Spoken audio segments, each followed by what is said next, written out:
Now recording. Now recording. Now recording. Now recording. Now recording. Now recording. Now recording. Now recording. That's what I was going to say. Now recording. Now recording. Oh, now recording, obviously. Yeah. Hi, I'm Alex Palou, and you're listening to the Vibe. Oh, shit.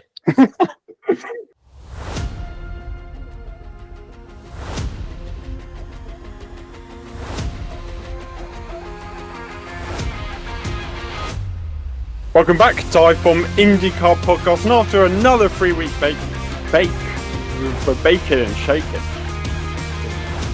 Welcome back to DIVEBOMB IndyCar Podcast, and after yet another 3-week bake, I got it.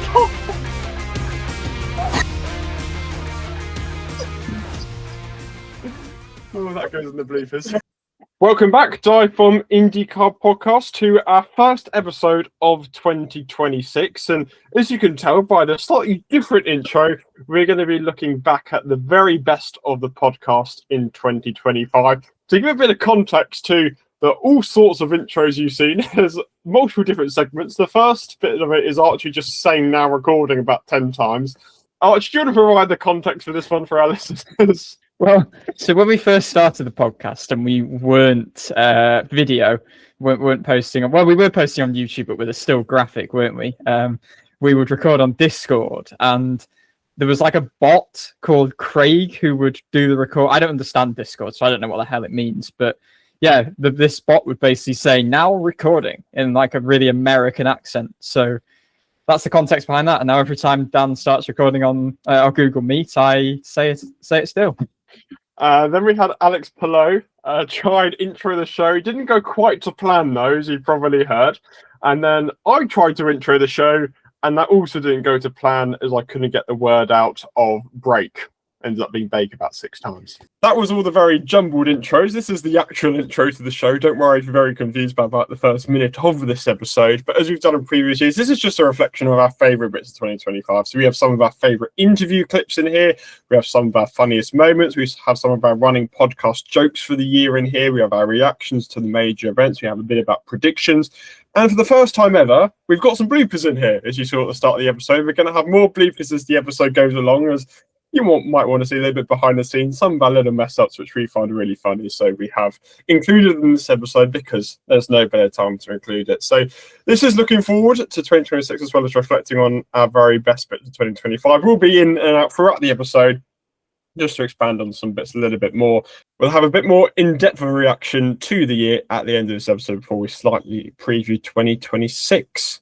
We have to reflect on the biggest events of the year, and of course, the biggest race of the year is always the Indianapolis 500, even outside of IndyCar. So here's our reaction to the events of the greatest spectacle in racing.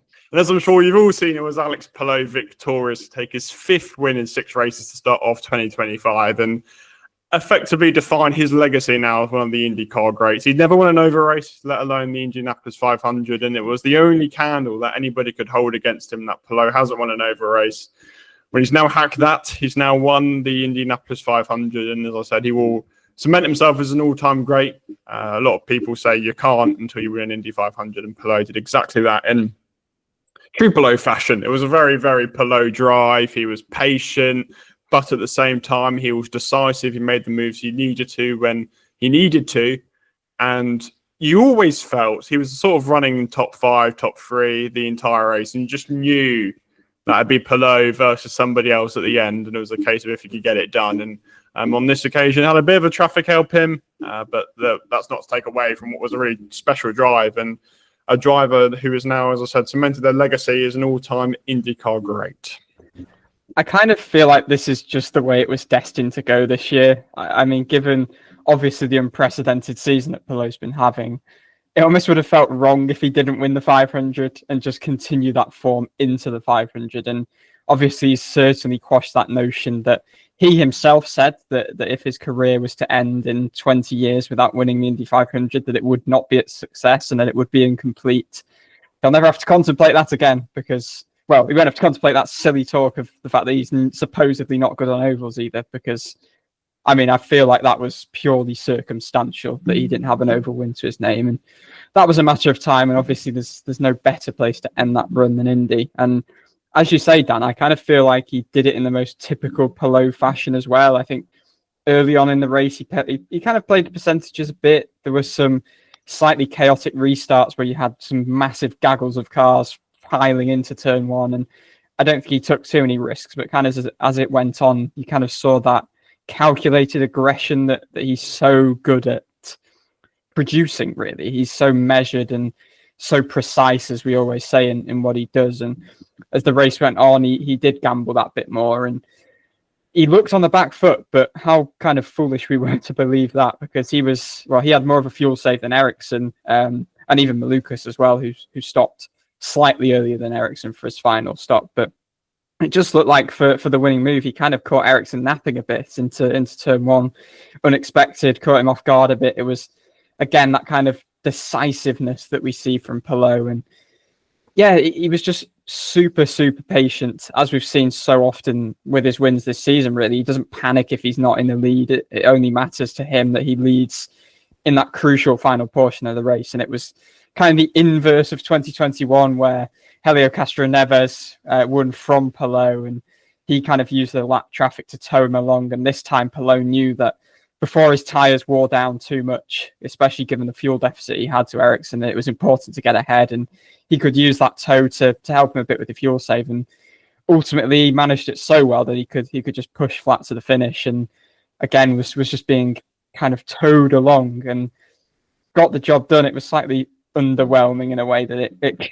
ended under caution, but it was. I mean, he was on the home straight anyway, and that date with Destiny was kind of already confirmed. In the aftermath of the Indy 500, probably about a month and a half later, we had the absolute honour of welcoming Alex Palou to the show to discuss, well, the historic season which he was in the midst of, and of course the Indy 500 success. And one of our highlights of the interview was his reflection on the immediate aftermath of his victory at Indy, and essentially almost passing out because he celebrated so much. But you've had about 2 months now to reflect on the Indianapolis 500. So what are your lasting and favourite memories of that race, and how are sort of the post-race emotions compared to what you ever imagined before winning the Indianapolis 500? So normally, when you win a race, you are really happy about winning a race, but it's only a race. Like, you cannot really get too excited. At the end of the day, it's only a race. That your life doesn't change. That's it. Your day changes, your week changes, but your life doesn't change. When you win a championship, your life changes, but it's like gradual change. Like, I think you see it coming, you're fighting, you're in the mix. It's like 5 drivers to go for the championship, then it's 3, then it's 2, and then suddenly you win. So it's like a progressive excitement when you win it. But then the 500, it's like you're nobody until you cross that checkered flag. You don't know if you're going to win until you cross that checkered flag. We saw so many people losing it on the last corner, or just having something happening to him or to the car. And then suddenly you cross it, and that explosion of excitement, compact in just like a split of a second, it's crazy. It's huge. So that was by far the most fun couple days that I had in my entire life. One of the happiest I had. I had a ton of family with me. And I would say my favorite memory was actually just jumping out of the car, seeing the crowd, celebrating a little bit with the crowd, and then just jumping with the team. I actually got so excited that I thought I was gonna pass out. I couldn't breathe. I was like white, and I could not really breathe. And there was a ton of cameras, ton of people like wanting to be with me, and I was like, just give me space because I need to breathe. So those 2 hours at the track celebrating, and then the victory lap that you do with the pickup truck, it was the most fun I've ever had. Do you feel you were successful in letting the whole state of Indiana know that you won the race? Probably, I would say 70% there. I mean, I went to the Pacers game. Like, I could have chosen to just go out and be like drinking beer and just get, I don't know, a bit crazy. But we went there, and I was able to be in front of a crowd that we're not used to it. Like, I'm used to racing fans, but not like basketball fans. And that was pretty emotional as well. That was cool. I'm a Knicks fan, so I was very glad at that night. But you got the last laugh, so I know it was not a good night for us, but it's okay. Yeah. And obviously, the Indy 500 was one of 8 races Alex Palou won in 2025. And we were doing a lot of talking about the Spaniard throughout the year, just due to the fact that he was so brilliant across the course of the year. So here's a clip from our end-of-year review where me and Archie just give our very brief reflections, because otherwise we'd have an hour-long podcast reflecting on Palou's year. So here's our very brief reflections on Alex Palou's year as we award our Driver of the Season Asterisk Award. Now, as we always do, we'll start off with the Driver of the Year. Now, this had just have a slight caveat because, well, if your answer isn't Alex Palou, you're a bit insane, to be completely honest. You've not been watching the same season as we have, and following that, we kind of all unanimously agree, well, if it's not Alex Palou, it's going to be Pato O'Ward. So this is going to actually be the award for the 3rd best driver of the year, but we'll say best driver of the year with an asterisk, and we'll leave it at that. But we'll start off with Alex Palou. It is only right that we do mention him. It'd be a bit unfair to gloss over him just because he's been so good this season. And, I mean, there's nothing really else to say apart from it's been such a generational season. I mean, he's run so many races. Me and Archie, every podcast episode had about a 10-minute segment on him, and as I said, it has been such a generational year. I mean, it's hard to break IndyCar records because they always date back to 1956, and where the numbers are ridiculous because they're all farmers. So you can't really break IndyCar records, but modern day records, Palou certainly smashed them all. I mean, winning a title for 2 races to go hadn't been done in over 20 years. Winning 8 races in the season is unprecedented numbers. He finished in the top 2. I think it was in 12 of the 17 races. Podiums in all but 4. Top 10 in all but 2. He qualified, I think, in the top 10 in every single race this year. I mean, it was about as good of a motorsport season as you'll see anywhere, really. And all his shortcomings in previous years, short ovals, managing traffic on ovals, qualifying, none of them were his weak points anymore. He sorted all of them and still kept up his absolutely impenetrable form on road courses, which has always been a speciality. He won the road course championship by a country mile, and he won the oval championship for somebody who'd never won an oval race before this year and was never considered a strong oval racer. I mean, his points gap, I think, was almost 200 points by end of the standings, which is absolutely ludicrous. It was a season which will go down in the history books for a very, very long time, and possibly the greatest individual season that we have seen in a very, very long time. And a lot of credit has to go to Alex Palou, because we're going to remember 2025 in 10 years' time as the year that Alex Palou absolutely swept the field. Yeah, I feel like it's probably the biggest credit you can give him is that we've spoken about him so much, it's hard not to feel like we're repeating things. But I think the best way I can put it is something I've kind of been saying all year, that obviously IndyCar's built its name for being so competitive and being so unpredictable, and Palou has brought this air of predictability, this air of inevitability. And I know people critique it for being boring, but I think we just cannot say enough how rare what he's doing is. Like, he's become one of only 6 4-time champions in the history of IndyCar, one of only 4 drivers to 3-peat as well. There's only 2 drivers now who have more championships than he does. And I mean, on top of that, he won the Indy 500, which I guess just crowns it for once and for all as one of the all-time great seasons. That was legacy defining. I mean, he said beforehand, didn't he, that his career would not be a success if he did not win the 500. Goes and absolutely smashes it. I mean, it would have felt wrong if he left the season and hadn't won the 500 in many ways. And yeah, now that's 4 titles in 5 years with Ganassi. He's only been in IndyCar for 6 years. He's only 28 years old, I think. He's not even had a century of races yet. Like, he's toppling records, and he says that he doesn't really he's not really record driven, but he's kind of just doing it anyway. And I almost think like what makes this so cool to see is that Palou and the number 10 team, which is obviously such a legendary combination, they're doing all this while just seeming to have the time of their lives. Like, they're not putting pressure on themselves, and they're just loving every moment of the success. And yeah, I think just to kind of lay bare how impressive the season is. Like, okay, he fell short of getting the record of 10 wins, but only 3 drivers have ever managed more than 8 wins in a season. 13 podiums in 17 races. Again, only 4 individuals have done that in history. Like, I mean, he won the title last season with 2 wins and 6 podiums. Like, it's incredible, really. And I mean, qualifying, obviously, that is something that it wasn't a weakness, but he didn't have the greatest peak performance in the field.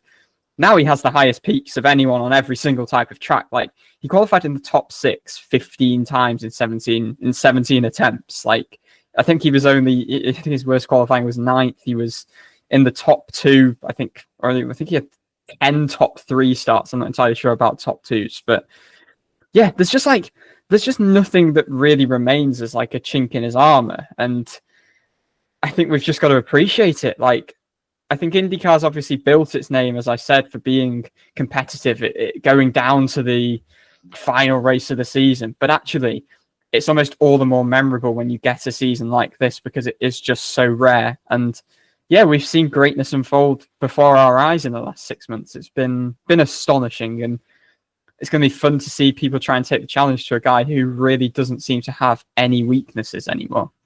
Backtracking again to Indy, obviously a big part of that, and arguably the story of the year, was Robert Schwartzman's pole position. And me, and I think our good friend James Scott, had some egg on our face about our prediction as to how Schwartzman would fare in qualifying. Let's do our 34. Let's go 34 to 1. So, have you got yours up? Do you want to start with your 34th? Yes, I've just got my notebook up. My 34th. So we're starting off with the brutal bumping of Robert Schwartzman. You're going Schwartzman. Okay, I'm going to go for Jacob Abel, just on the basis that car didn't qualify last year. But I think the best place to start off is Robert Schwartzman and a truly, truly incredible pole run. I think one. There's a lot of special moments in Indianapolis. I mean, this has been going for we've had 108 times of doing this before, and there are so many magical stories. But I think Robert Schwartzman is right up there at the very best of those magical stories. After taking pole position for the Indianapolis 500 in his first ever oval race as an IndyCar rookie, Prema's first Indianapolis 500, their first oval race in the sport. It's the true underdog story that. It sounds bad to say, but after 4 or 5 races of Alex Palou domination, to have somebody like Robert Schwartzman line up on the pole for the Indianapolis 500 is the most heartwarming, most fantastic story there is out there. And as I said, a true underdog tale, which will be passed down for generations to come, because I still don't think I've quite comprehended what has quite happened. I think I saw there were odds, I think, pre-qualifying at the start of the week. Robert Schwartzman was something like 5,000 to 1 to take Indianapolis 500 pole, and here he is leading the field to green next Sunday. I mean, I really don't have the words to quite summarise this, because I think of all the stuff we've covered in this podcast, this might be the most remarkable thing I think we've ever had to speak about. Like, I better say this now. My colleague here picked Robert Schwartzman to be bumped this time last week, which one is hilariously funny, and we'll go now to our end of year moments just because of how bad that prediction is. But 2 probably also speaks about what was expected out of Prema, and therefore how remarkable this truly is. Yeah, I mean, you can probably tell by this, but I'm kind of just speechless still. It took quite a long time for me to put it into writing last night. Part of the reason why I was up until it was light, but it's just. Yeah, I don't really have the words for how impressive it was. Like, and Schwartzman himself said this. It's not even really the sort of thing that he would let himself dream about, because he thought it was just kind of stupid to dream about. It obviously takes so much to master Indy. And we've seen the likes of Will Power, the greatest ever qualifier, has never been on pole for the Indy 500. You look at what happened with Carlin, who were in a very similar boat to Prema in 2019. They had a couple of drivers bumped from the race. I am a bit red-faced by my prediction that he would get bumped, but at the same time, that at the time was not unpopular. It's not something that by any means defied logic. And I think fuel was only added to that fire when on Tuesday, Prema essentially missed the entirety of practice because they weren't ready. They had 22 laps between Eilert and Schwartzman. Schwartzman had 6 of them. They were quite low down on the speed charts. I think a lot of that was because other drivers and teams were searching for toes. They were doing qualifying practice, obviously paid off in the end. But then last Friday, there was a bit of a statement. He was up, I think, in the top 15 in practice. And then delivers one qualifying run on Saturday that gets him in the field. He's in the 2:33s, and I think everyone's a bit mind blown. This is a team that hadn't made the Fast 12 at all in their first 5 races. They've been kind of plagued by a bit of a litany of issues, and Schwartzman's been quite frustrated. I think he's quite a bubbly character, but it felt like he was losing his patience a little bit. But one of my favourite things about this was he came into the press conference after Saturday making the Fast 12 and said, this was quite a legendary moment. What's more than legendary? Because whatever happened on Sunday was just insanity.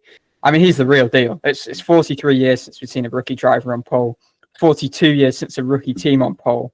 And Prema and Schwartzman have done it as a rookie team combination. And not only is this their first Indy 500, this is their first oval race on a 2.5 mile unforgiving super speedway. It's a story for the ages, inexplicable, pretty unprecedented, and no doubt historic.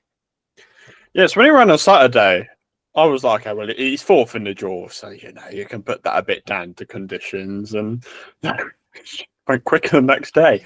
What I've been joking to people is Michael Cannon, who was obviously an Indy 500 of Primo and left the team basically before he'd even started, and must have left his notebook in the factory, and somebody started copying off it or something along those lines. It was so unbelievable. But yeah, I mean, Schwartzman's a really great guy. He's always very funny. I don't think he quite comprehended what happened. And yeah, it's just big name after big name fell to Prema of all people. So I also joke, like, how embarrassing must this be for the rest of the field that these like newcomers turn up, new driver, new team, and beat them all.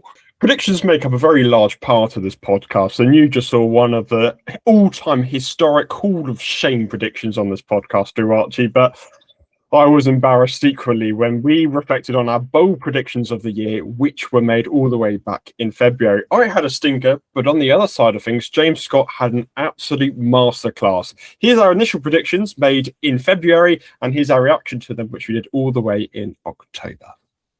I have gone for a similar thing with Archie, but maybe I've been even braver. It just says Christian Rasmussen to win a race and outscore Alexander Rossi. Wow, mine doesn't feel bold anymore. I don't.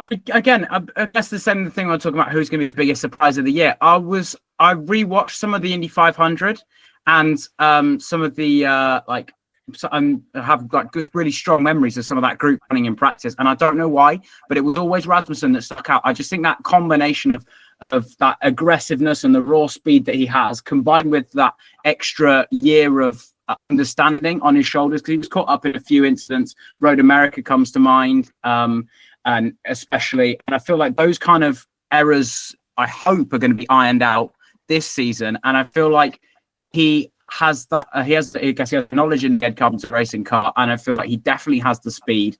And I'm gonna say when Milwaukee was his best result of the year, I feel like it might be on an oval, but then I was thinking, which oval is it going to be? Because Joseph Newgarden rules Iowa, so that kind of puts the blanket over those two straight away, and I don't think he'll win the 500. So that kind of leaves Milwaukee, Gateway, and Nashville. One of those three, I think, will be won by Christian Rasmussen, because VK was also reasonably strong there last year as well. So Ed Carpenter Racing, I feel like, have the package for those three, not reasonably similar, but kind of short to mid oval type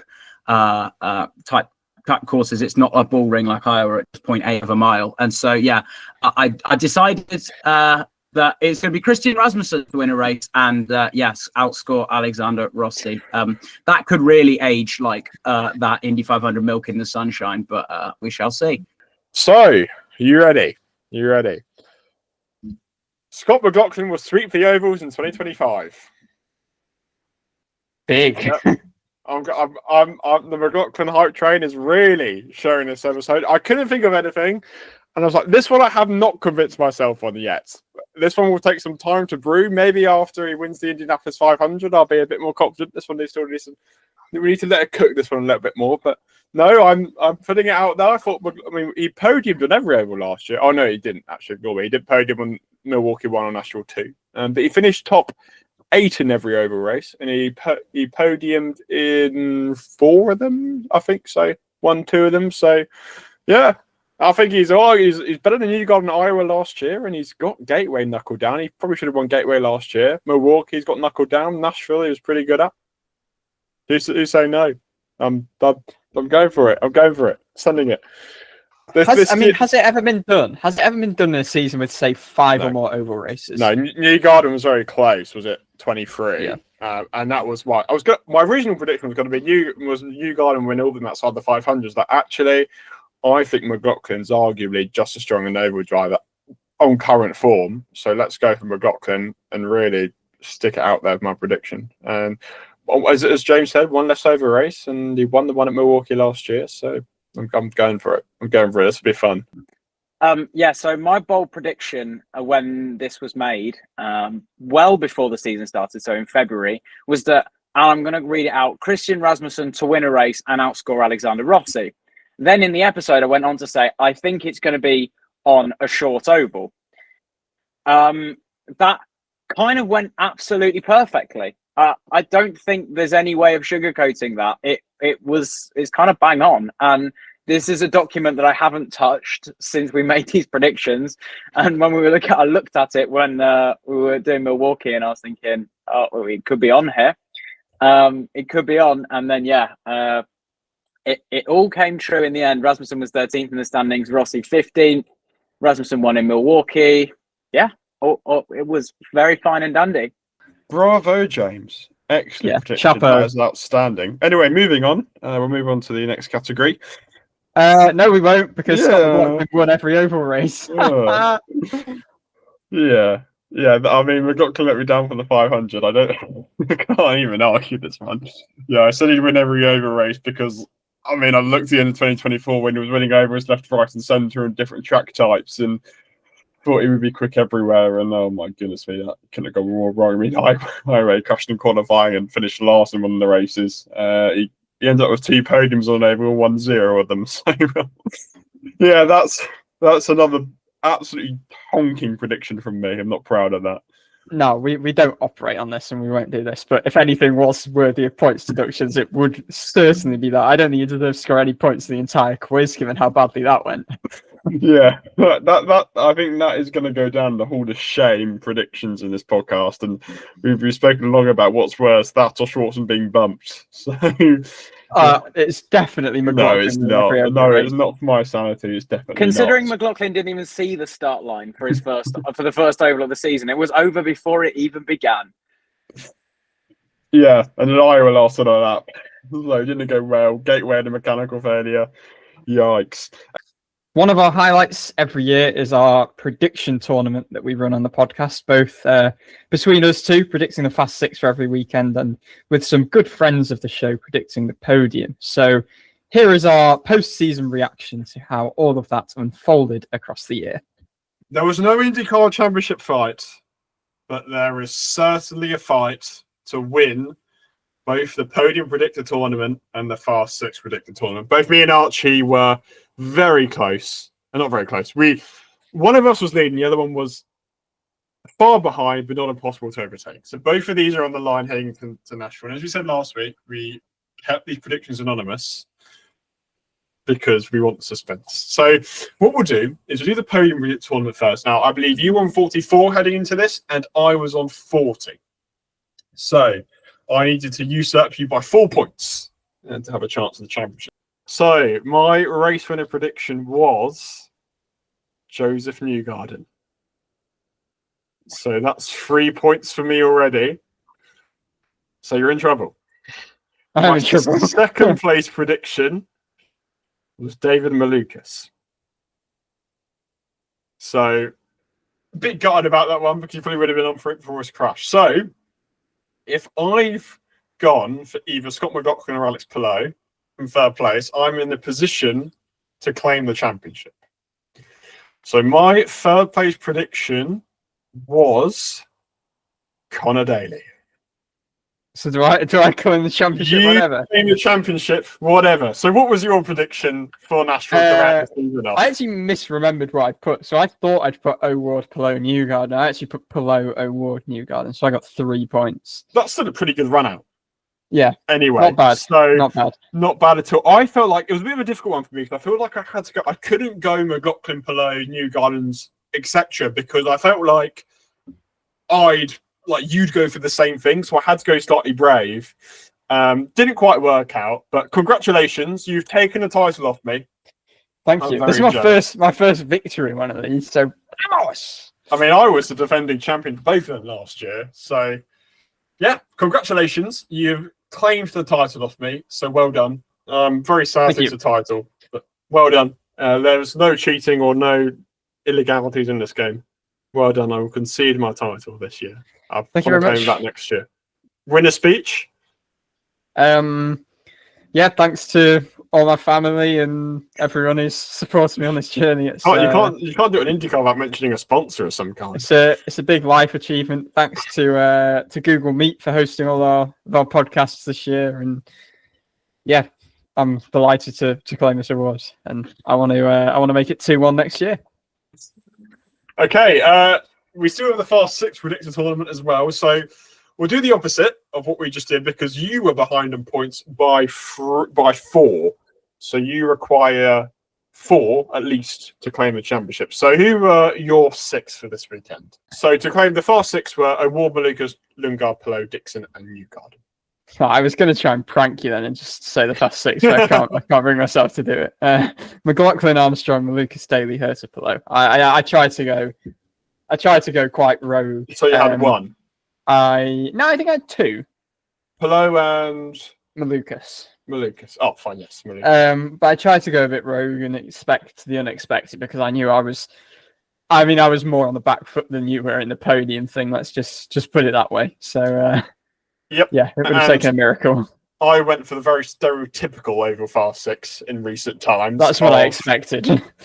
The 3 Penske's, Malukas, Palou, and O'Ward, which ended up getting me 4 in the end. So yeah, that's the thing. If I was to go for the typical one, I would have just shot myself anyway. So, I think on both our sides, you were a little bit cornered by what the other person was going to put because it was an oval. It was a road or street. I feel like it would have been a bit more open. But hey ho, I hold the title for this year. I mean, it's not as competitive as any 2 of us, but you got to claim the small victories. It was close. It was close. It was close. I mean, I won in the end by 6 points. But I think I would have scored better on the last one if I didn't take the swings. Yeah. Valid point. So, yeah, we'll play again next year. I do enjoy it. It's a little good fun podcast.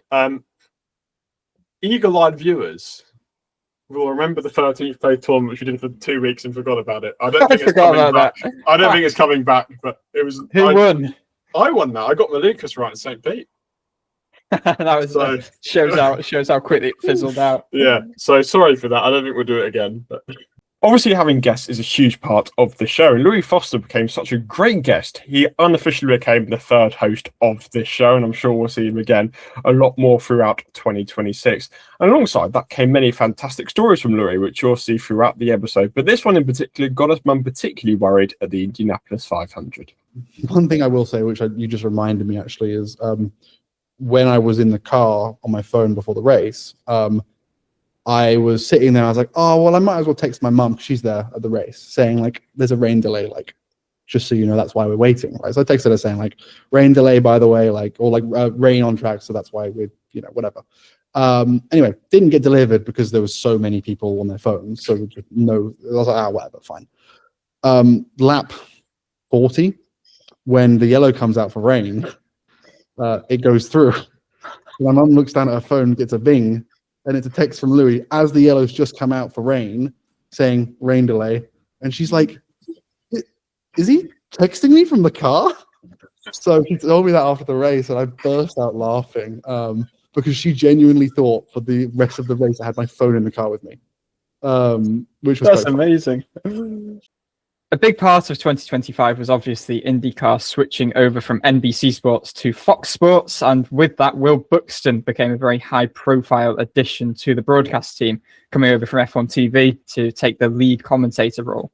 This got a lot of attention across the global motorsports landscape, and we were very, very honoured to welcome Will to the show 3 times, and he became a very, very close friend of the show as well across the course of the year. So here is Will speaking back in, I believe, February about why he made the switch to IndyCar.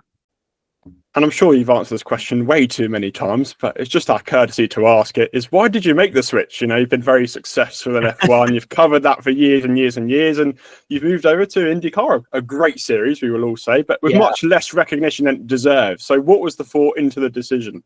Precisely that.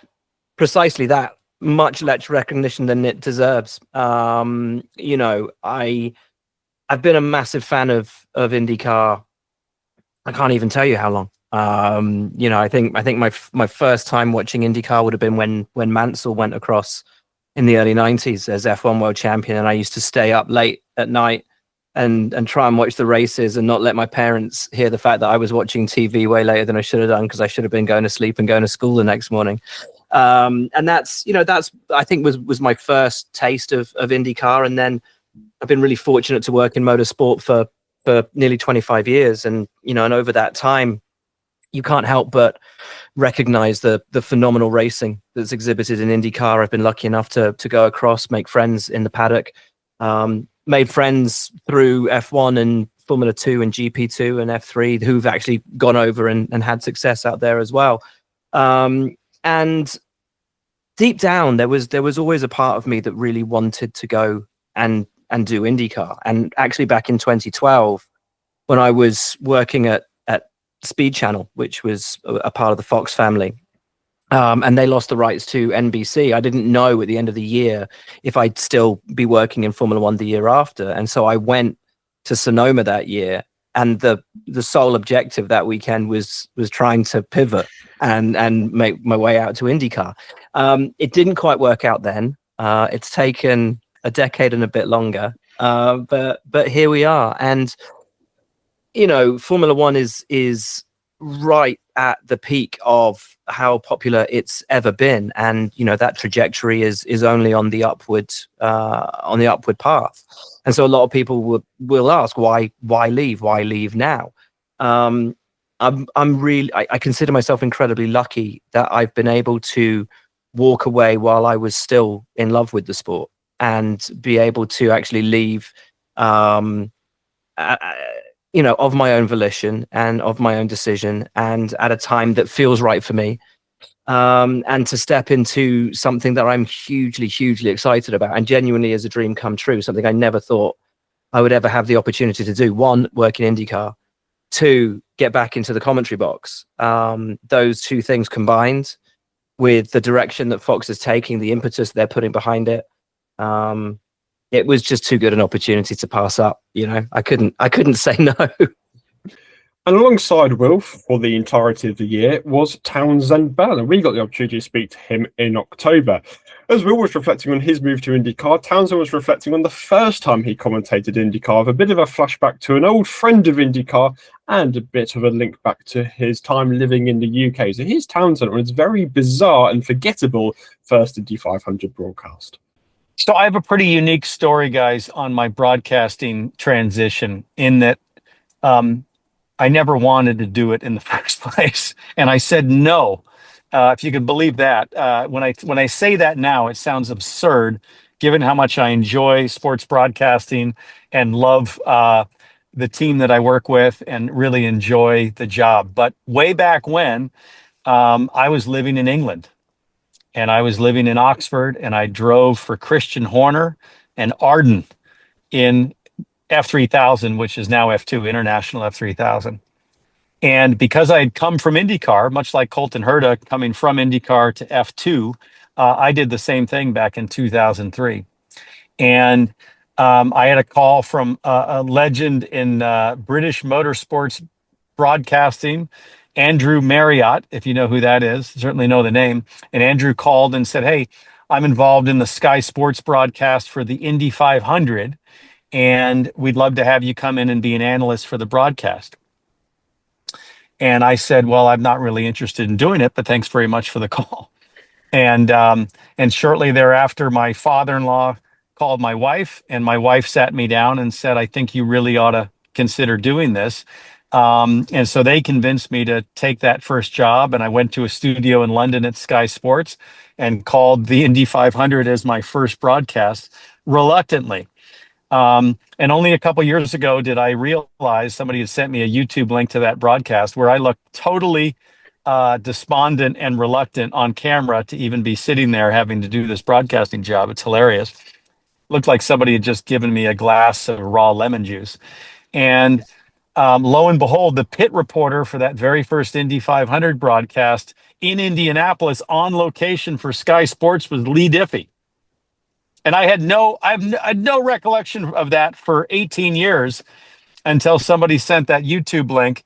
And so my very first broadcast, ironically, was in England for the Indy 500 with Lee Diffie, my first sports broadcasting job. So highly unusual beginning, and it should have never happened because I was too narrow-minded as a racer to say no, I don't want to do it. Luckily, my wife and my father-in-law saved me from that horrible mistake. Another couple of highlights coming up from our conversations with Will Buxton, and the first of which is his reaction to James Hinchcliffe in the commentary booth when there was that slight disaster at Thermal where the broadcast switched off and then kind of semi came back on for the international feed, and Hinch was doing a Christopher Walken impression, which was rather hilarious and did some numbers on social media. And even more prominently, and this was really cool to hear, Will Buxton, having worked on the F1 movie with Brad Pitt, actually opens up to us about Brad Pitt's quite significant and hardened IndyCar fandom. The British fans and maybe the entire international feed got a bit of a taste of this at Thermal. So can we expect more Christopher Walken impressions between now and the end of the season?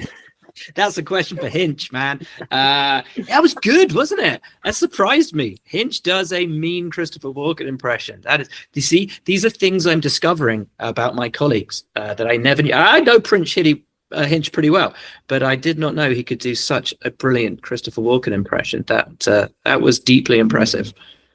And we spoke about this briefly off camera before we started, but obviously Brad Pitt in the F1 movie has been in the news in recent weeks, and obviously you've got some role in that film. So I know Brad Pitt's been speaking about IndyCar and his fandom. So do you know how much fandom Brad Pitt does have towards IndyCar? Huge. So I caught up with Brad in New York at the US premiere, and he was like, "Dude, how's IndyCar?" And I'm like, "It's going great." And he's like, I can hear you're enjoying it. I said, what do you mean you can hear I'm enjoying it? He's like, "I watch every race." I'm like, "Shut up." He's like, "No, I watch every race." I'm like, "Get out." He's like, "Don't tell me what happened at Gateway. I haven't watched it yet." So he was waiting to get home to watch Gateway. Like, he's locked in. He's properly locked in. He loves it. He's a petrol head. He loves his racing. Yeah. Brad Pitt's a fan. What can we say? Loves his IndyCar. He knows his racing.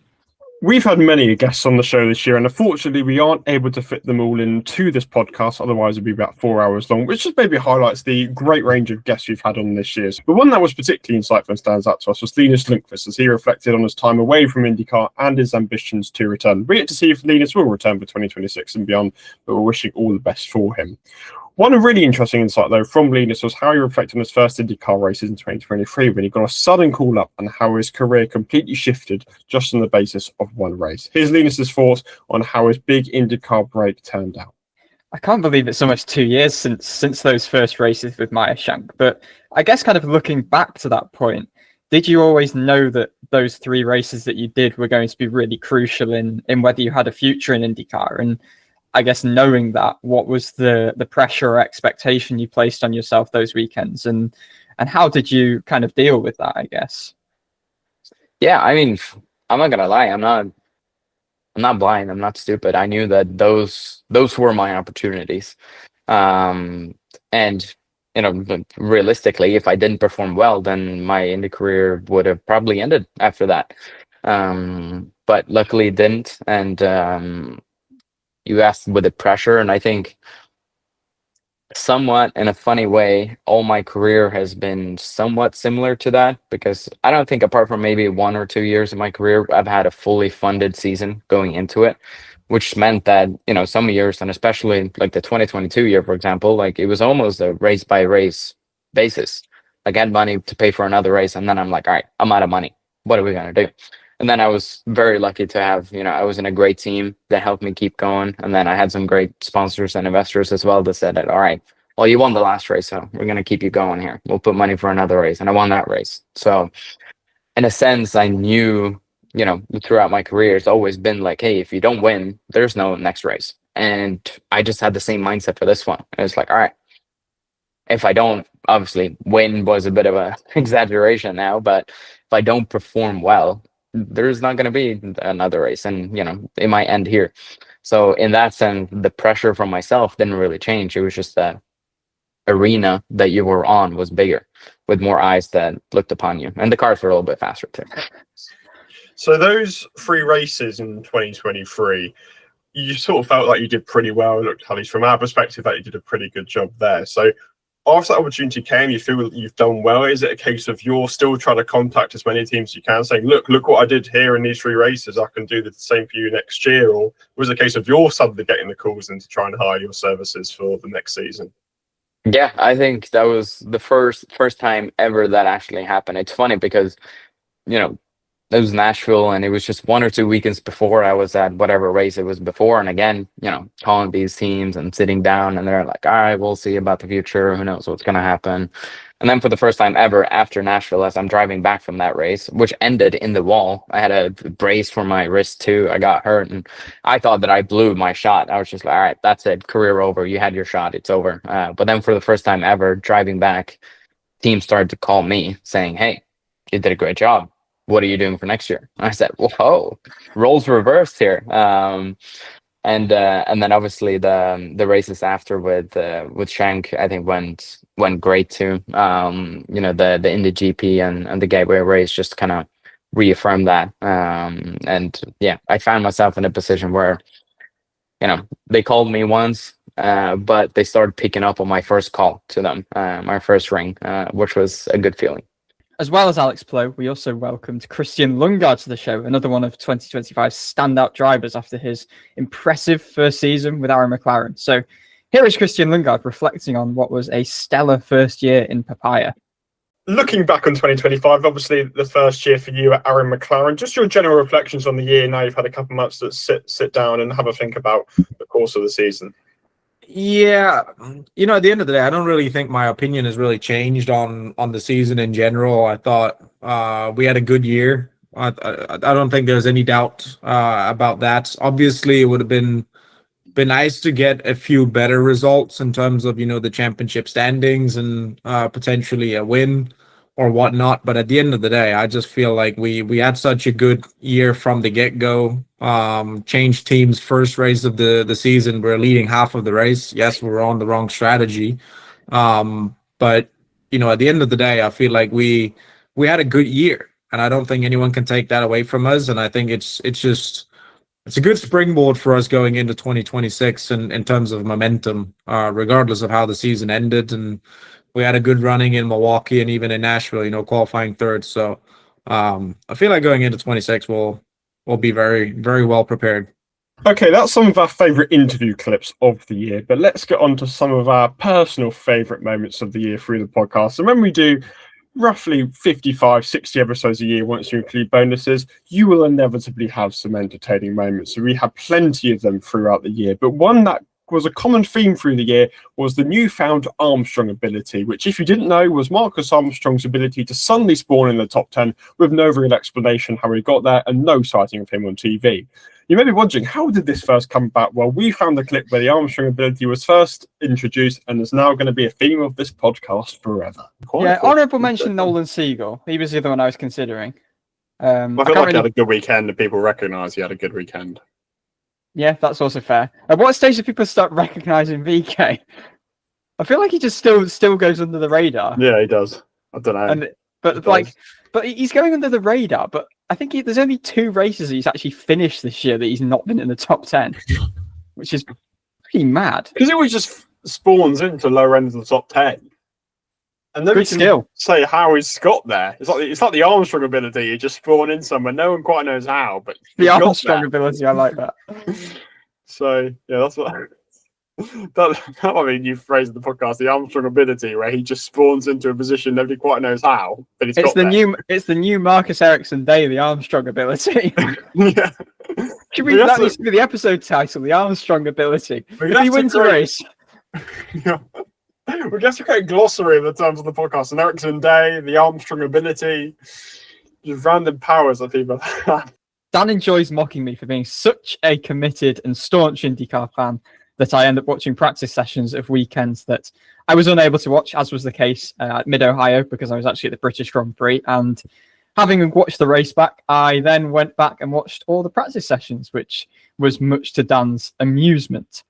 You didn't watch the race, Archie, you traitor, going to watch this Formula One nonsense. So what's your reaction to this?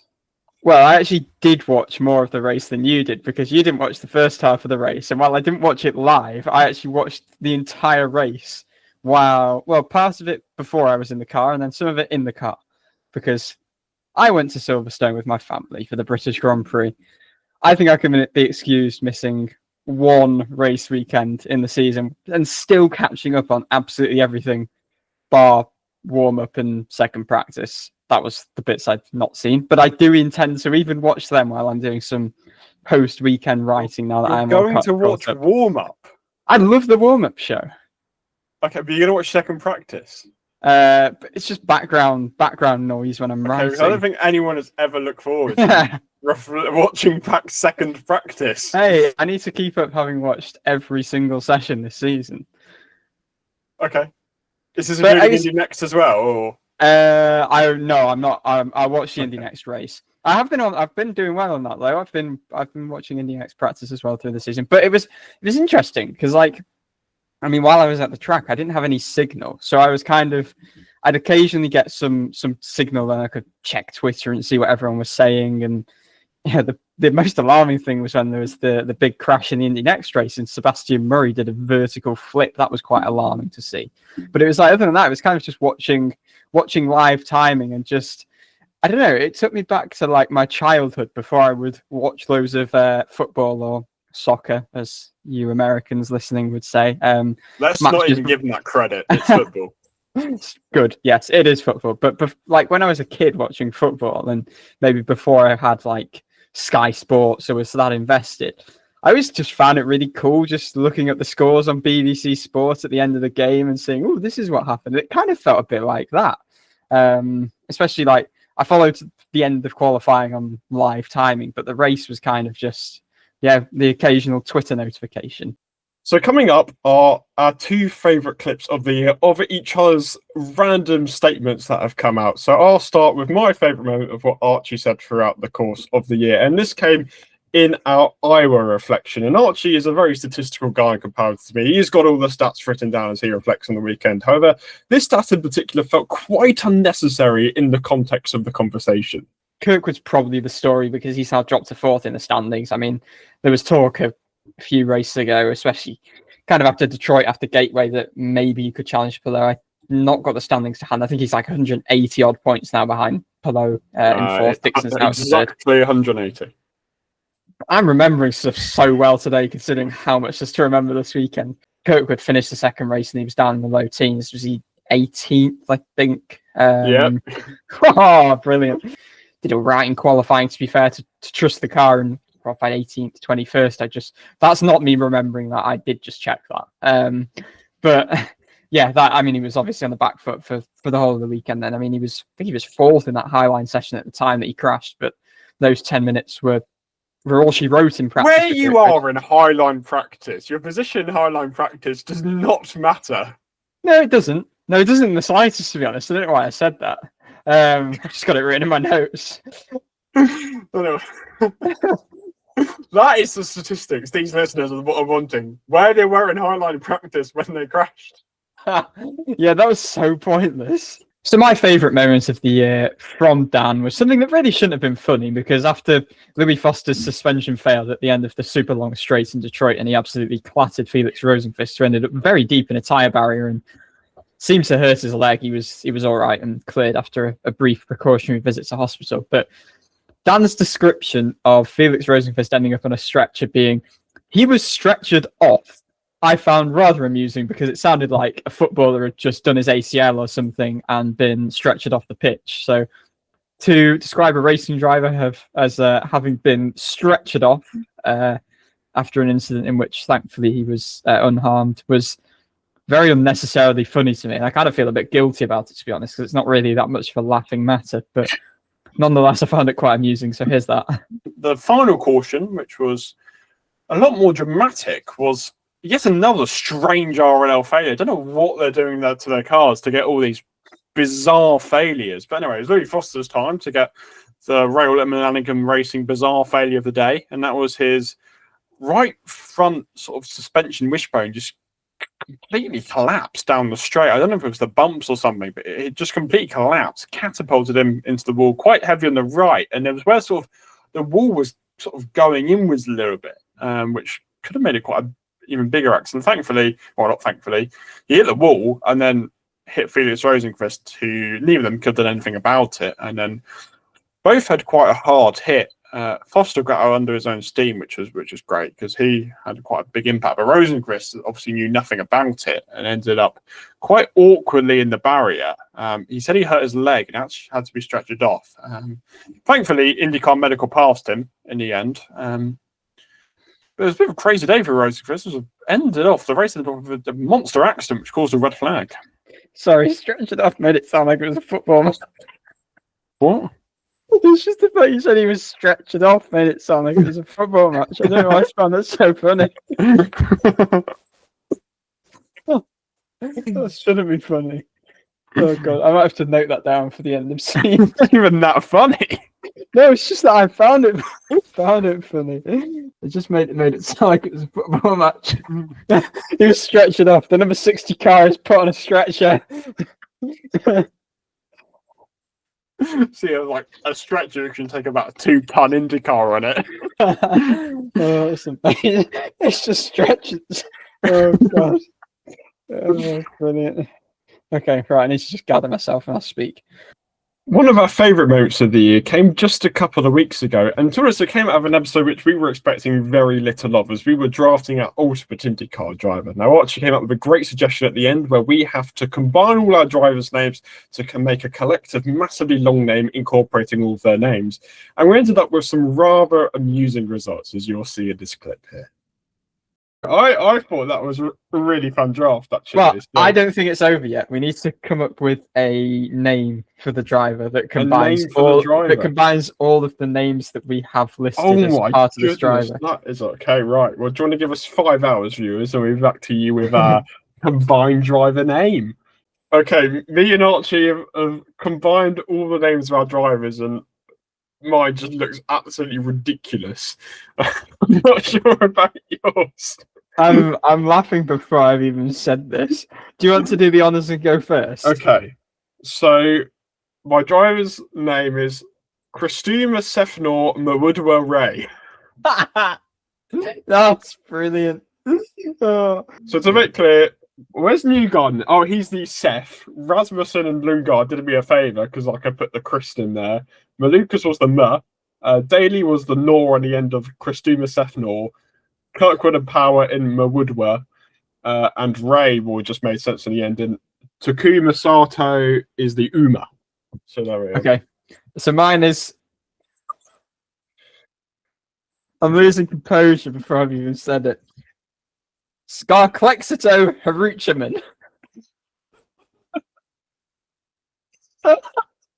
What's this turned into, but Skarklexito Haruchaman. What a driver. So whether you want them or prefer Christuma Sefnor Mawudwa Ray, let us know in the comments. Mawudwa Ray is absolutely phenomenal. I suppose I should do a breakdown of mine, shouldn't I? So I started with Harucha. Hang on, let me see when words actually had for. Was it Skarklexito Haruchaman? Scott. Well, you can hear the Ferrucci in there. Skarklex. Well, the Lex in there is Alex Palou. Yeah. The Skr is presumably Scott Dixon and Scott McLaughlin. Yeah. Skarklexito Marucciman. No, we got it wrong. Haruchaman. Haruchaman. Haruchaman. Where does O'Ward come in here? Atto. Skarklexito. Oh, I didn't. Okay. So we've got Sk for Scott and Scott. It should really be Skarklex.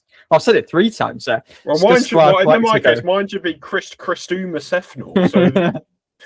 So yeah, we've got the Sk for Skarklexito is the 2 Scots. We've got the Arc is from Marcus, the Lex from Alex, and the Atto from Pato, obviously.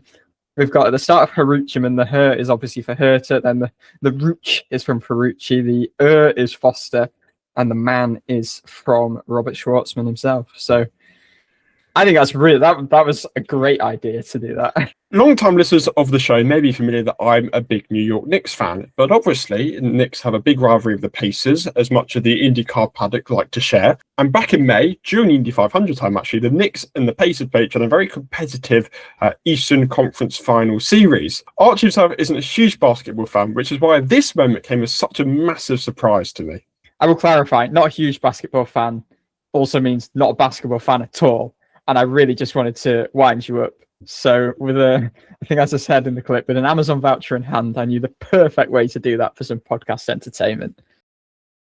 We're 4 rounds in, but the championship is already looking like it's done and dusted. You ready? Yeah.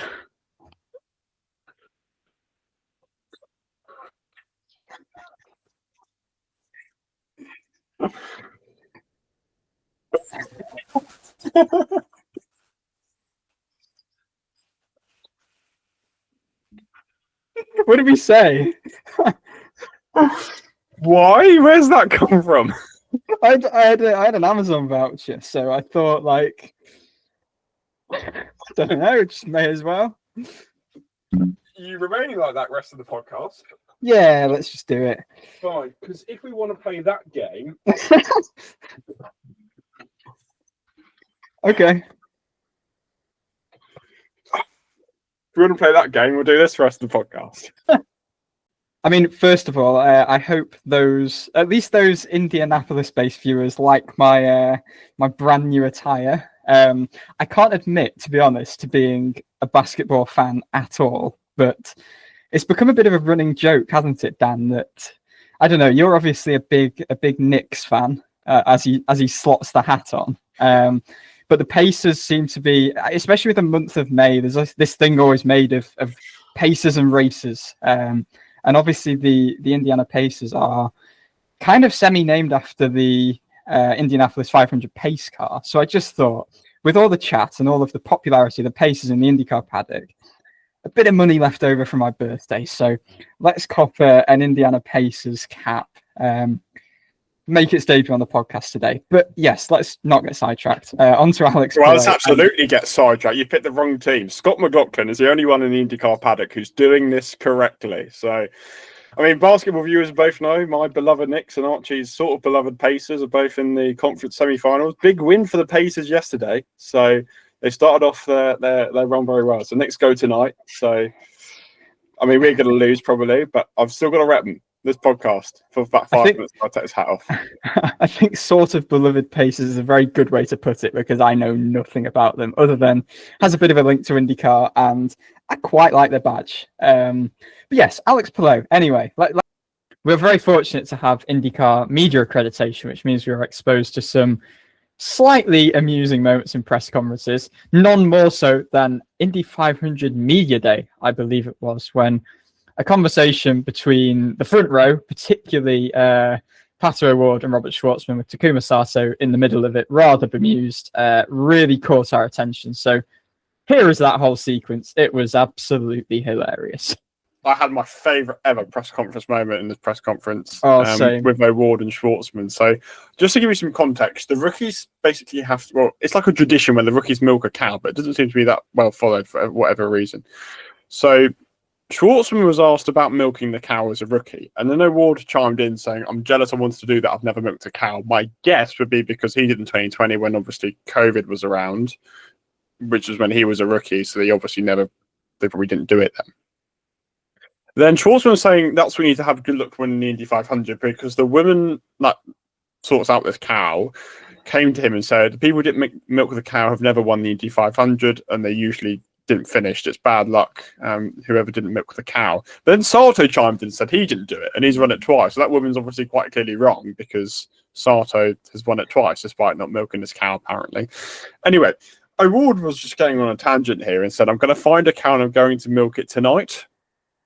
And the Schwartzman said, you can always ask for milking a cow maybe next year. Before O'Ward came back with, I'm going to get my own cow. Schwartzman was trying to like be somewhat serious here amongst O'Ward's carnage and said, the cow's name is Indy. I got to meet her. She was very calm and cute. First, you need to pet her a bit, get comfy with her. And then O'Ward basically just said, are they ready to just... And I put your own interpretation here. And both Schwartzman and O'Ward just start absolutely dying with laughter. I don't really know if Sato knew what was going on. Oh, absolutely no chance he knew what was going on. But the other two were absolutely just dying with laughter in the corner. It really reminds me, if you've ever watched it, of the one at Silverstone of F1 where Norris and Ricciardo had gone about pubes. And they were just laughing their heads off. It's really similar to that. O'Ward was absolutely dying as well as Schwartzman about milking So this true. cow. So... That was amazing. Honestly, Very that funny. was just. And then that was O'Ward just asked incredible. Schwartzman if he tried the milk, which is obviously extremely dangerous because it's not pasteurized or anything. So I think it all started going downhill when Schwartzman said he wanted to pat and get comfy with the cow, which was just hilarious. He said the cow was very calm and cute. So Schwartzman's just, I think he's brilliant. He's just such a. I don't know. He just radiates positivity, and I think the word I used is kind of he's effervescent. But O'Ward now really wants to find a cow to milk as soon as possible if it's going to give him some good luck. So, yeah, that was funny. But we should probably talk a bit about the actual racing aspects of the front row, shouldn't we? no, it's not as entertaining, is it? Not as good podcast content. I'm jealous. I wanted to do that. You can do that. I've never milked a cow.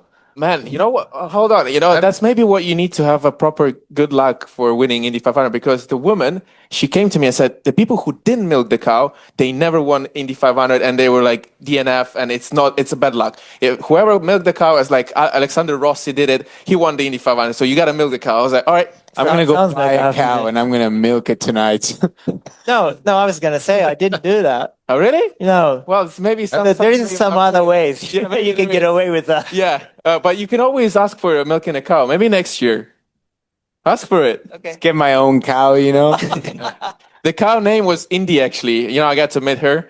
She was very, very calm and cute, honestly. Like, you know, first you need to sort of pet her a bit, get comfy with her. And, yeah. Are they always ready to just...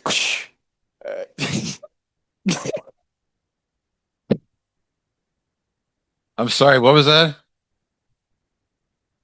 All right, that went a bit sideways.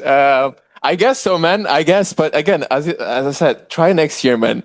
Like whenever I came to her, she was ready. Like she explained me the technique, and it was okay. It was working well. But again, I don't know. I don't know how it works there. But it was a lot of fun. It was good. It was good. Did you try it? What? No, the milk. No, I didn't try it, man. No, Oh. no.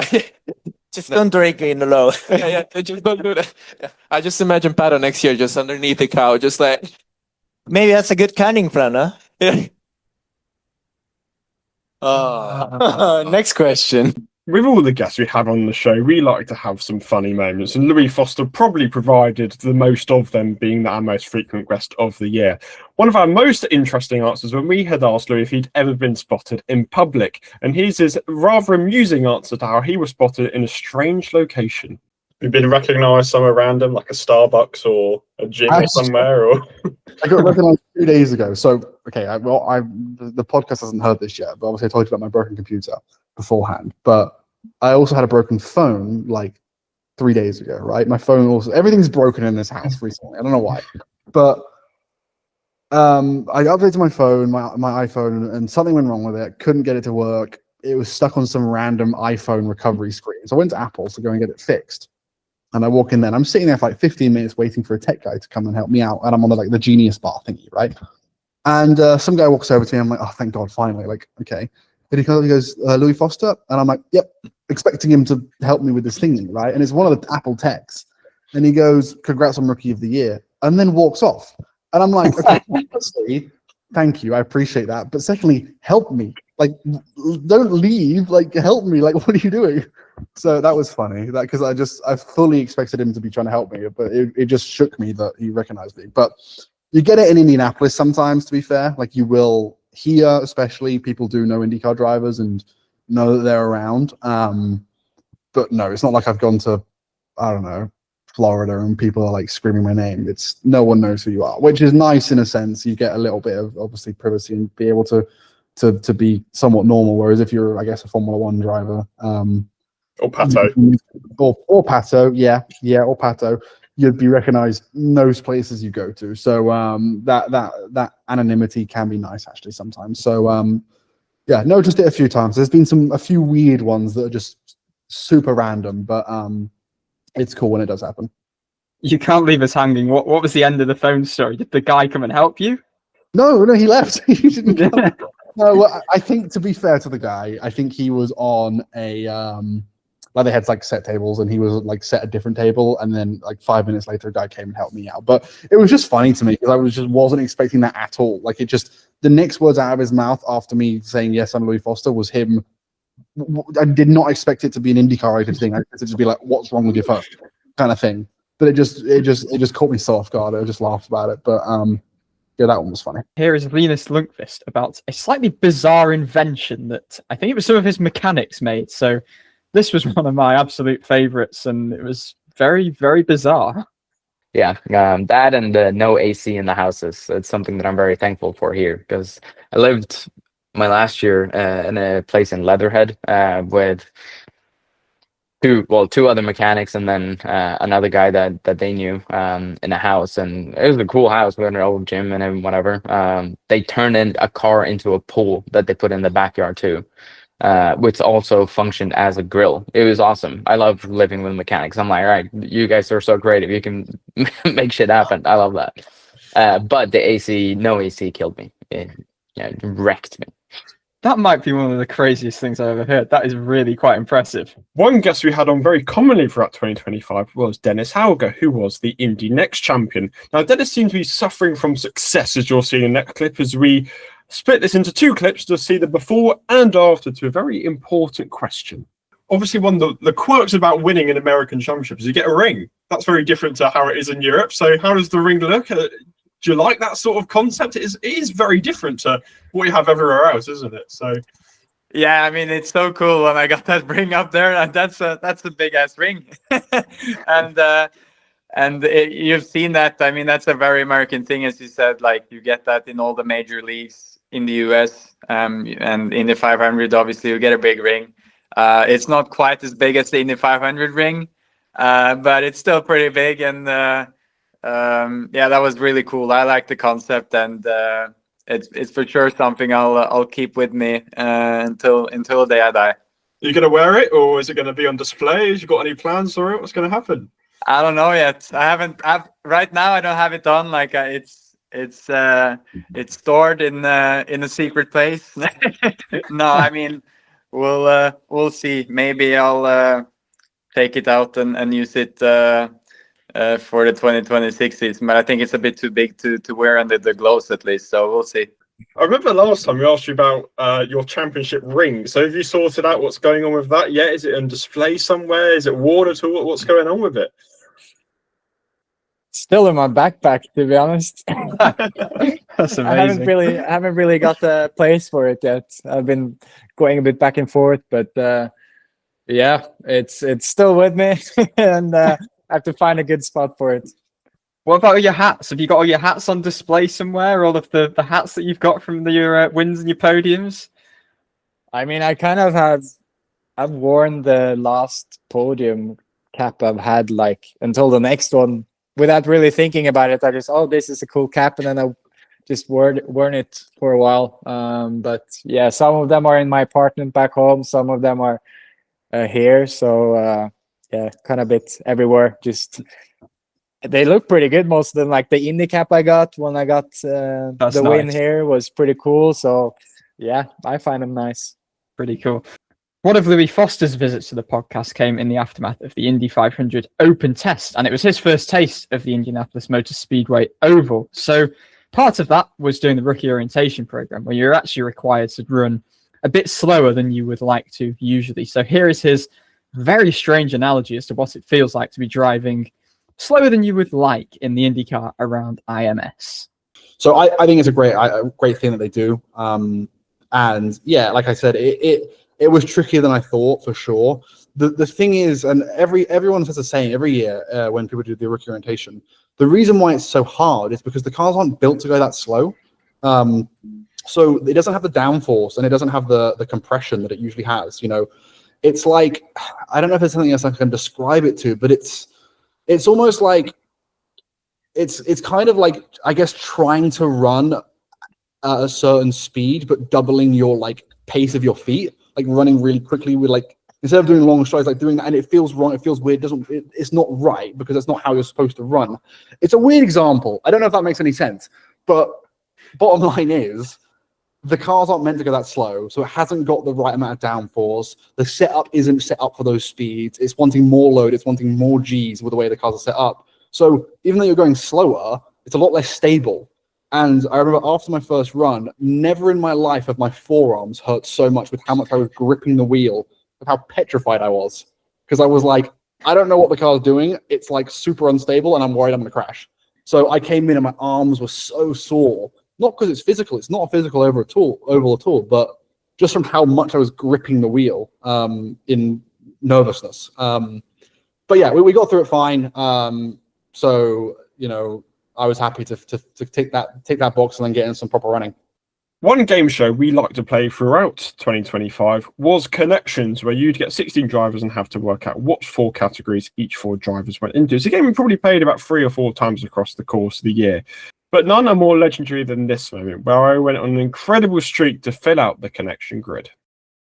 Marcus Armstrong, Simon Pagino, Mike Conway, J.R. Hildebrand, Alex Palou, Juan Pablo Montoya, Callum Ilott, Joseph Newgarden, Santino Ferrucci, Pato O'Ward, Spencer Piggott, Ryan Briscoe, Connor Daly, Dario Franchitti, Sebastian Bourdais, and AJ Allmendinger. Is something to do with Penske? Yes. Because I see, are they Pagano, Montoya, Newgarden, Allmendinger? No. No. You are 3 out of 4. Though. Briscoe instead of Allmendinger. 3 out of 4 still. Allmendinger instead of Montoya. 3 out of 4. Oh. Montoya, Newgarden, Briscoe, Allmendinger. Yes. Okay, fine. So that's Steve Penske. Race the number 2. Correct. Nice. Okay, I'll take a bit of trial and error, but we got there. Sonzy Penske. It's problem when you have 5. If you can work out 5, you just need to work out which one is not on there. Yep. So, do you want me to read out the remaining? Oh, hang on. How about European IndyCar champions? Also correct. You are on a roll. Palou, Pagano, Franchitti, Bourdais. Yes. Suddenly, when I was really stuffed, I'm actually in a much better position. Much more recent drivers. Okay, I'll just sort out my list. Make sure. Oh, raced in Formula 2. Also correct. Bingo. Callum Ilott, Marcus Armstrong, Pato or Santino Ferrucci. So we're left with Bingo. Mike Conway, Spencer Piggott, Connor Daly, and J.R. Hildebrand, who I all presume race for Red Carpenter Racing. 4 out of 4 to close it. That is very impressive. We got off to a very rocky start there, but the finish was sensational. So that can make an appearance in our end of year moments. That the off season is a long one in IndyCar, and thankfully this one actually seems to be flying by. That might not be a universal feeling, but I actually feel like it's going quite quickly. And all of a sudden, we are within 2 months of the season, and we can officially say that next month IndyCars will be on track for a race weekend in practice at St. Pete. But at the end of last off season, as we started to preview the 2025 season, I think Dan was going a little bit insane. Welcome back, DIVEBOMB IndyCar Podcast. And ladies and gentlemen, boys and girls, it is finally race week. After 6 months of churning out content from the depths of the IndyCar world, we are finally there. 6 months on from the green flag. 6 flags from the checker flag holding at Nash. Really? 6 flags? Six. That's 6 flags. It's gonna be a long episode. God, I'm making a note of that for the end of season. I say 6 flags. 6 flags on. As you saw right at the start, we do have our moments where we're unable to get our words out. Now, you don't see most of these, but you are seeing some of these bloopers here. Here's a few more examples of us being completely unable to speak our own language. So if you want to read a little bit more about this move, I have a pretty in-depth feature that went up on the DIVEBOMB site last week, kind of just looking inside the move, how it came about, and a lot of Schumacher's thoughts. And also, we'll play in a clip now of what Mick had to say to us. I'll do that again. And also, we will. And also, I will play in a clip. Oh, fucking hell, I said it again.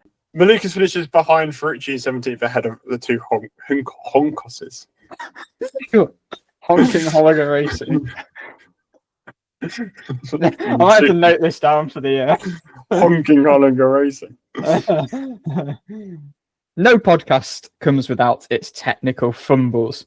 We had a few throughout the year, including some lags, some microphone problems, some cameras having some interesting moments as well, which I would advise tuning into the YouTube video for because it is absolutely brilliant. Although Dan's reaction makes for good listening as well. Yeah, it was a disappointing middle to the season. A couple of results didn't go his way, as you said, with Indy, the important ones. But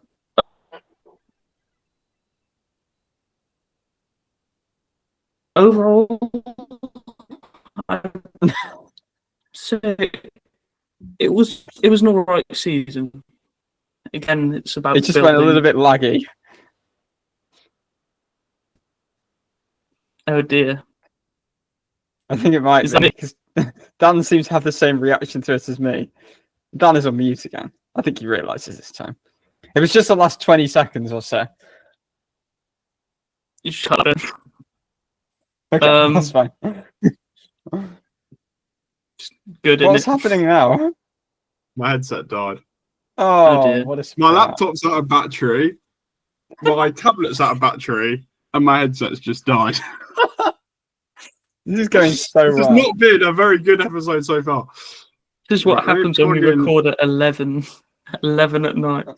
This has been an absolute disaster. This is an all-timer episode, I think. Okay. No, turn off. You look like Genuinely. me with my wired headphones. We've had Yes. some catastrophic episodes Join the before. I gang. think this is up there. Welcome back, DIVEBOMB IndyCar Podcast, to our part 2 of our 2025 driver review. Obviously, part 1 was last week where we reviewed those. Sorry. Oh my goodness, microphone was the wrong one the entire time. I'm now on the right microphone. I'll check that. Cool. Maybe that sounds a bit better. I don't know. If it sounds worse, there's problems. It sounds does more sound a echoey. bit worse. Actually. Yeah. Fuck that then.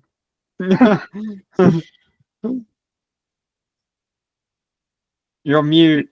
I don't know how that happened. Oh no. There we go. Imagine going on mute, honestly. I know, right? That's an unbelievable find. Right, we'll try that again. Welcome back, DIVEBOMB IndyCar Podcast, to our part 2 of our 2025 driver review. If you didn't catch it last week, we reviewed those. My Alexa went off. Sorry, this is a disaster, isn't it? This is going in the blue. Yeah, the highlight for me was the grid kind of introducing themselves as it was going through the starting grid. It was Although, what subtly annoyed me is everyone did it slightly differently the way they did that Yes. intro. It's a little bugbear. and I actually saw someone mention this on Twitter. Scott Dixon did it in a very clever way where he incorporated his sponsor in a position where they just couldn't cut it because it was between him saying his name and where he was from. But I thought that was cool, you know, from Louis Foster from Odium, England, for instance. I just thought it was nice. It gives you that kind of, glimpse behind what people are actually watching Some in the took it past. really seriously. So some was like Joseph Newgarden, Nashville, Tennessee, and some did like a whole essay on, "Oh, my camera's gone really." Whoa, whoa, whoa, whoa, whoa, whoa, whoa, whoa! That was a good save. Please keep that in the edit. No, I know it's So gone that could- down. What's the date? 3rd of March. That can go in the bloopers. That was a fantastic save. That was amazing. Oh God. Gosh, that was flying. That was going on here. I'd made such a good save. It's like Will's camera in the press conference the other day. Oh, No, it's too right. I can manually move it down, so that's all right. that's amazing. Right, go on, carry on. That was a good save. IndyCar drivers are very talented at what they do. They're driving at some of the highest motorsport levels in the world in a very, very elite pool of people. However, in Louis Foster's case, it was very good he got into this field because he'd be no good in mathematics, as you'll see in the next clip here. Yeah, so you never get used to it. I don't think it's just about throwing any kind of mental barrier out and just forgetting about everything else and just focusing on those what's 4 times 4? 16. There we go. 16 corners. I'm so sleep deprived. Please don't clip that. That's going to be so bad. Focusing on those 16 corners. As you will have heard throughout this episode, we had some phenomenal guests on throughout 2025. And we like to tease some of these guests coming on in the episode beforehand. Dan made one in particular, though, rather anticlimactic. Said individual retweeted this, actually, so there's probably a good chance the majority of this audience have already seen who this guest is. But hey, if you don't, follow me on Twitter and you'll find out who it is. If you don't want a surprise, wait until Thursday and it'll drop on Thursday and you'll go, whoa, they're back on the show. But anyway, we'll leave that very not cliffhanger there. On that not so bombshell, it's time to end. Thanks very much for watching. Thanks very much for listening, and we'll see you next time. And our final clip for this episode, it serves as a little bit of a reminder for all you listeners and viewers out there for something that we're going to be running throughout the course of 2026, or should I say Louis Foster will be running throughout the course of 2026. I asked a very basic question of what's the weirdest thing he had to sign. Louis has come up for a competition for you to challenge yourselves throughout the course of 2026 to see what the very best you can do is, because there's going to be prizes up for grabs. I think gone are the days of signing bare breasts. I think those were kind of Pato did it in St. Pete. Bare breasts. The guy got it tattooed. Yeah.